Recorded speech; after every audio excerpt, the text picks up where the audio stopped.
ये सारी हमारे पास यहाँ पे डायमेंशन की ऑप्शंस हैं, इनके बारे में हम समझेंगे।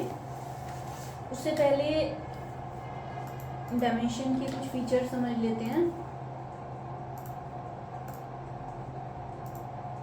जिन लाइंस को मैंने रेड कलर प्रोवाइड किया है वो डायमेंशन लाइंस हैं, जिन्हें मैंने येलो कलर प्रोवाइड किया है वो एक्सटेंशन लाइंस हैं, और जिन्हें मैंने ग्रीन कलर प्रोवाइड किया है वो डायमेंशन टेक्स्ट है। इनके बेसिस पे हम अपनी सारी डायमेंशन अप्लाई करेंगे। तो सबसे पहली ऑप्शन है इसके अंदर लीनियर डायमेंशन। लीनियर के लिए शॉर्टकट है DLI। इसकी हेल्प से आप स्ट्रेट लाइंस की डायमेंशन कर सकते हो, हॉरिजॉन्टल या फिर वर्टिकल। आपने लीनियर लिया, specify first point and specify second point, तो देखो डायमेंशन आ गई। अब ये डायमेंशन ऊपर नीचे ड्रैग कर रही है, मूव कर रही है। आप जहाँ पे भी क्लिक कर दोगे ना वहाँ पे ये अप्लाई हो जाएगा। एक तो ये तरीका है। दूसरा है कि जैसे आपने लीनियर लिया तो एक तो आपसे पूछता है फर्स्ट पॉइंट, ये ब्रैकेट में एक सेलेक्ट ऑब्जेक्ट की ऑप्शन है, इसके लिए हम एंटर करेंगे और ये आपसे पूछेगा सेलेक्ट ऑब्जेक्ट टू डायमेंशन। मैंने ऑब्जेक्ट सेलेक्ट करके क्लिक किया तो भी इसकी डायमेंशन अप्लाई। अब इसमें हमारे पास ऑप्शंस भी आती हैं, जैसे हमने लीनियर लिया और इसको सेलेक्ट करा, अगर माना आपने कुछ चेंजेस करने हैं, ठीक है, तो यहाँ पे ऑप्शन आ जाती है एम टेक्स्ट की। एम टेक्स्ट के लिए हम एम एंटर करते हैं तो ये हाईलाइट हो जाता है, इसको आप डिलीट कर दो। फिर यहाँ पे आपने जो भी कुछ लिखना था वो आप लिख दो। फर्दर कुछ चेंजेस करने हैं तो आप ड्रैग करके सेलेक्ट करो। मैंने सपोज इसका कलर बदल दिया, इसको आप अंडरलाइन कर लो, ओवरलाइन कर लो, इसके बीच में लाइन ले लो, इसका फॉन्ट स्टाइल बदल दो, इसका स्टाइल बदल दो, इसकी हाइट बदल दो, कलर बदल दो, वो सब करके क्लिक करोगे तो वही चीज़ यहाँ पे लिखी है। लेकिन जो मैंने चेंजेस किए हैं वो सिर्फ विजिबल चेंजेस हैं। एक्चुअली में अगर हम इसकी डायमेंशन देखेंगे तो सेम वही है जो पहले थी। तो बेसिकली इसका यूज़ हम वहाँ करते हैं जहाँ हम कोई ड्राइंग बना रहे हैं नॉट टू द स्केल। दो तरह की ड्राइंग्स होती हैं, टू द स्केल और not to the scale drawing. To the scale drawing में तो सारा काम अकॉर्डिंग टू स्केल होता है, नाप के। लेकिन not to the scale drawing में जो चीज़ लिखी होती है वही मापी जाती है। फिर से मैंने ले लिया लीनियर, सेलेक्ट करा। नेक्स्ट ऑप्शन इसमें टेक्स्ट की है, टेक्स्ट के लिए हम T एंटर करेंगे। टेक्स्ट की हेल्प से आप सिर्फ इसकी वैल्यू में चेंजेस कर सकते हैं। तो एम टेक्स्ट और टेक्स्ट में ये फ़र्क है कि एम टेक्स्ट के अंदर तो हमारे पास और काफ़ी सारी ऑप्शंस आ जाती हैं, हाइट, फॉन्ट स्टाइल, कलर वगैरह, लेकिन टेक्स्ट की हेल्प से आप सिर्फ इसकी वैल्यू में चेंजेस कर सकते हैं। फिर से मैंने ले लिया लीनियर, सेलेक्ट करा। नेक्स्ट ऑप्शन इसमें एंगल की आ जाती है। मैंने ए एंटर किया, ये आपसे एंगल पूछेगा, मैंने एक एंगल दिया, एंटर क्लिक किया तो ये चीज़ एंगल पे आ जाती है। एक इसमें हॉरिजॉन्टल और वर्टिकल की ऑप्शन है। हॉरिजॉन्टल और वर्टिकल की ऑप्शन का यूज़ हम तब करते हैं जब हम लीनियर लेके और दो डायगोनल पॉइंट्स पिक करते हैं, तो ये आपको हॉरिजॉन्टल और वर्टिकल दोनों डायमेंशंस दिखाता है। अगर आपको सिर्फ हॉरिजॉन्टल चाहिए तो आप एच एंटर करोगे। अब देखो ये सिर्फ हॉरिजॉन्टली जा रहा है, वर्टिकली नहीं मूव कर रहा। ऐसे ही अगर आपको वर्टिकल चाहिए तो आपने वी एंटर किया तो अब देखो ये सिर्फ वर्टिकल। और एक लास्ट ऑप्शन इसमें रोटेटेड की आ जाती है। जैसे मैंने ये लिया लीनियर, इसको सेलेक्ट करा, रोटेटेड के लिए आर एंटर। अगेन ये आपसे एंगल पूछेगा, मैंने एक एंगल देके क्लिक किया तो ये चीज़ एंगल पर। तो ये इसमें लीनियर डायमेंशन है जिसकी हेल्प से हम स्ट्रेट लाइंस की डायमेंशनिंग अप्लाई कर सकते हैं। नेक्स्ट इसमें आ जाता है अलाइंड। अलाइंड के लिए शॉर्टकट है DAL।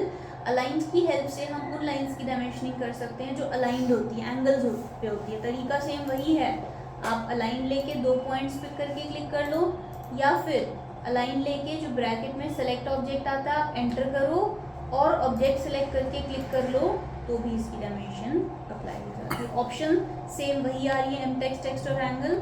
और ये जो तीन ऑप्शंस हैं ये आपको सभी डायमेंशंस में कॉमन मिलेंगे। फिर इसमें आ जाता है एंगुलर। एंगुलर के लिए शॉर्टकट है DAN। एंगुलर की हेल्प से आप किसी भी दो ऑब्जेक्ट्स के बीच का एंगल जान सकते हो। आपने एंगुलर लिया, select first line, select second line, तो देखो एंगल आ गया, इधर का इधर का इधर का। आप जहाँ पे भी जाके क्लिक कर देंगे वहाँ पर ये अप्लाई होगा। अभी आपको इधर का एंगल दिखा रहा है, पूरा सर्कल 360 डिग्रीज का होता है। मुझे 360 माइनस 82 जो बाकी का एंगल है वो जानना है, तो मैंने एंगुलर लिया। एक तो आपसे पूछता है सेलेक्ट आर्क सर्कल लाइन या ब्रैकेट में एक स्पेसिफाई वर्टेक्स है, इसके लिए हम एंटर करेंगे। ये आपसे पूछेगा specify angle vertex. Angle vertex ये होता है जहाँ दो लाइन्स मीट करती हैं, first angle and point, second angle and point, और वापस यहाँ पे क्लिक करेंगे तो हमारे पास रिमेनिंग एंगल। नेक्स्ट इसमें आ जाता है आर्क लेंथ। आर्क लेंथ की हेल्प से आप किसी भी आर्क की लंबाई जान सकते हो। आपने आर्क लेंथ लिया, इसको सेलेक्ट करके क्लिक करो तो इसकी लेंथ आ जाती है। अभी आपको कंप्लीट आर्क की लेंथ दिखा रहा है। अगर आपको किसी पोर्शन की लेंथ चाहिए तो आपने जैसे आर्क लेंथ लिया, इसको सेलेक्ट करा, एमटेक्स टेक्स्ट एंगल तो सेम है, एक इसमें पार्शियल आ जाता है। आपने पी एंटर करा और इसके 2 पॉइंट्स पिक करके क्लिक करेंगे तो उस पर्टिकुलर पोर्शन की। फिर इसमें आ जाता है रेडियस। रेडियस किसी भी राउंड ऑब्जेक्ट का होता है। रेडियस लिया, इसको सेलेक्ट करके क्लिक करते हैं तो रेडियस आ जाता है। रेडियस के आगे आर लिखा आ जाता है, जिससे हमें पता चलता है कि हमें रेडियस शो कर रहा है। एक इसमें आ जाता है जॉग्ड। जॉग्ड के लिए शॉर्टकट है DJO। जॉग्ड की हेल्प से भी आप किसी राउंड ऑब्जेक्ट का रेडियस जान सकते हो। फर्क इतना है कि रेडियस में तो सिंपल एरो डाल के दिखाता है, लेकिन जब मैं जॉग लेती हूँ तो ये आपसे पूछता है सेलेक्ट आर्क और सर्कल। मैंने सेलेक्ट किया, सेंटर लोकेशन ओवरराइड, मैंने कहीं पे भी एक पॉइंट पिक किया, dimension line override and jog location, ये जॉग है। तो इसमें भी रेडियस दिखा रहा है, इसमें भी रेडियस दिखा रहा है, बस इसमें सिंपल एरो डाल के दिखा रहा है, इसमें थोड़ा सा स्टाइलिश फॉर्म में।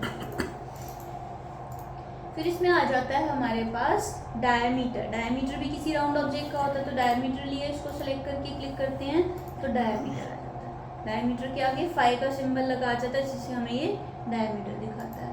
अब माना आपने कुछ चेंजेस करने हैं, जैसे आपने डायमीटर लिया, आपने इसको सेलेक्ट करा और ऑप्शन ले ली यहाँ से एमटेक्स्ट की। यहाँ देखो सिंबल्स आ जाते हैं। आपने कुछ चेंजेस करने हैं माना, तो आप यहाँ से सिंबल भी ले सकते हो, क्योंकि कीबोर्ड में कहीं पे भी डायमीटर का सिंबल नहीं है। आपने डायमीटर अप्लाई करना है तो आप यहाँ से डायमीटर का सिंबल ले लो और फिर जो भी वैल्यू टाइप करनी है वो टाइप कर दो। पहले तो इसको डिलीट कर देते हैं, फिर यहाँ से सिंबल ले लेते हैं डायमीटर का और फिर यहाँ पे वैल्यू टाइप कर देते हैं और क्लिक कर देते हैं, तो वो चीज़ यहाँ पे लिखी है। तो ये इसमें डायमीटर है। इसके बाद फिर इसमें आ जाता है हमारे पास ऑर्डिनेट। ऑर्डिनेट की हेल्प से आप स्क्रीन पे किसी भी पोजीशन को लोकेट कर सकते हो। अगर आप किसी भी पर्टिकुलर पोजीशन, किसी भी पॉइंट को लोकेट करके दिखाना चाहते हो कि वो पॉइंट कितनी दूरी पे है ओरिजिन से, एक्स में और वाई में, आप ले लो ऑर्डिनेट और पॉइंट पिक कर लो, तो आपको उसकी लोकेशन पता चल जाएगी। ये जो पॉइंट है ओरिजिन के रिस्पेक्ट में एक्स में इतनी दूरी पे है और वाई में इतनी दूरी पे। अगर आपको सिर्फ एक्स की दूरी चाहिए तो एक्स डेटा में मैंने एक्स एंटर किया, इधर उधर टॉगल तो कर रहा है लेकिन वैल्यू सिर्फ एक्स की ही शो करता है। ऐसे ही वाई डेटा में अगेन मैंने वाई एंटर किया, अगेन इधर उधर टॉगल कर रहा है लेकिन वैल्यू सिर्फ वाई की ही।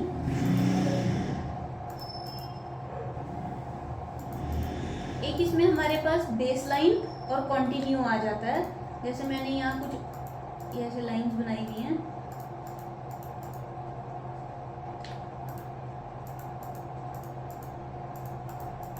ठीक है।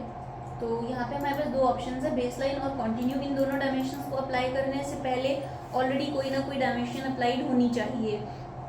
तो मैंने लीनियर लेके और 2 पॉइंट्स पिक करके क्लिक कर लिया। अब जैसे मैंने यहाँ से लिया बेस लाइन, ऑटोमेटिकली आपको एक पॉइंट सिलेक्टेड मिल गया। उसके बाद फिर आप जहाँ जहाँ तक भी क्लिक करेंगे ये आपको वहाँ तक डायमेंशन शो कर, पहले पॉइंट से नेक्स्ट। अगर तो आपने लीनियर लेने की इमीडिएटली बाद बेस लाइन ले लिया तब तो आपको ऑटोमेटिकली पॉइंट सिलेक्टेड मिल जाएगा। लेकिन अगर बीच में कुछ गैप आ गया और फिर आपने यहाँ से लिया बेस लाइन, तो आपको एक पॉइंट पिक करके लेना पड़ेगा। उसके बाद फिर आप जहाँ जहाँ तक भी क्लिक करेंगे ये आपको वहाँ तक डायमेंशन शो। एक इसमें आ जाता है कंटिन्यू। कंटिन्यू में भी वही है कि ऑलरेडी डायमेंशन अप्लाई होनी चाहिए। उसके बाद फिर जैसे मैंने यहाँ से लिया कंटिन्यू, शॉर्टकट है DCO, तो ये कंटिन्यूटी में दिखाता है। फिर आप उसमें तो पहले पॉइंट से आगे आगे आती है, इसमें कंटिन्यूटी में आता है।